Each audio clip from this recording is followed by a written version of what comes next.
Hello tout le monde, c'est Code Persona. Aujourd'hui, j'avais envie de faire une petite vidéo pour vous parler des différences entre React et Svelte et pourquoi je préfère Svelte. Pour ça, j'ai créé une petite application d'exemple dans laquelle on rentre notre date de naissance et l'application nous dit quel âge on a. Le premier point que je vais aborder, c'est la déclaration des variables qui vont pouvoir s'updater. Côté Svelte, on a tout simplement à déclarer nos variables comme on le ferait avec n'importe quelle variable en JavaScript avec let age égale 0. Du côté de React, on va devoir utiliser le useState et avoir un setter et un getter. La manière de faire de React est déjà beaucoup plus verbeuse et moins intuitive. Du côté de Svelte, on aura simplement à assigner l'âge et ça va marcher tout seul, tandis que du côté de React, on va devoir appeler le setter.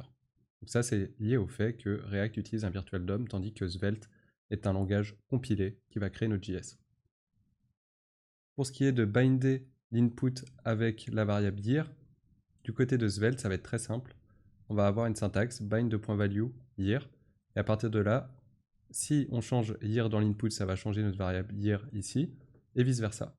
Tandis que du côté de React, on va en effet devoir mettre la value à year, mais pour la changer, il va falloir se plugger sur l'event onChange et set l'année.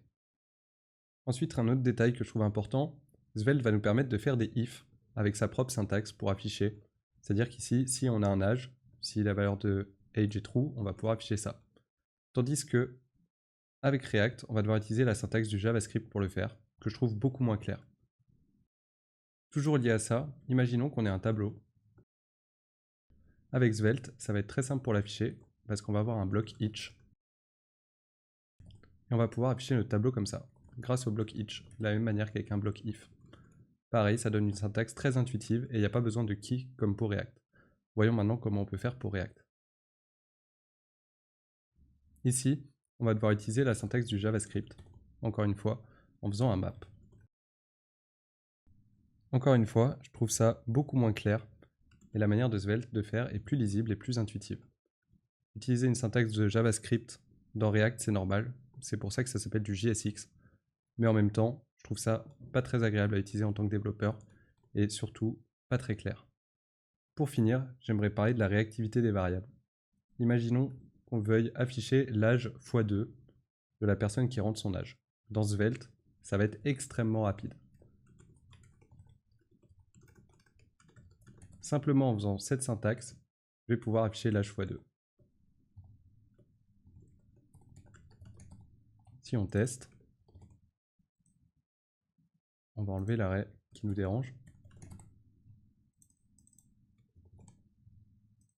On a bien, vous avez 29 ans, 58, si on change, 62, 31 ans, tout va bien et c'est bien réactif. On n'a même pas eu besoin de déclarer l'âge x2 ici, c'est-à-dire qu'on a juste mis cette variable-là et c'est Svelte qui a fait pour nous ça dans notre dos en quelque sorte, mais on n'a pas eu besoin de le faire, donc ça fait une ligne en moins très agréable. Et c'est lui qui sait qu'il doit re-render quand ce qui est à droite de l'assignement change. Donc en l'occurrence, quand âge va changer, il va re-render cette variable. Tandis que du côté de React, pour faire ça, j'ai même pas envie de le faire et je vais pas le faire en exemple parce que ça va me prendre trop de temps et j'ai la flemme. Littéralement, j'en suis à ce point-là avec React et Svelte. C'est qu'il va falloir redéclarer une variable ici avec useState. Il va falloir faire un useEffect dans lequel on va setter l'âge, enfin notre nouvelle variable avec l'âge x2 et avoir dans l'arrêt de dépendance du useEffect l'âge pour que quand l'âge change, le useEffect se trigger et on va pouvoir re-render à ce moment-là.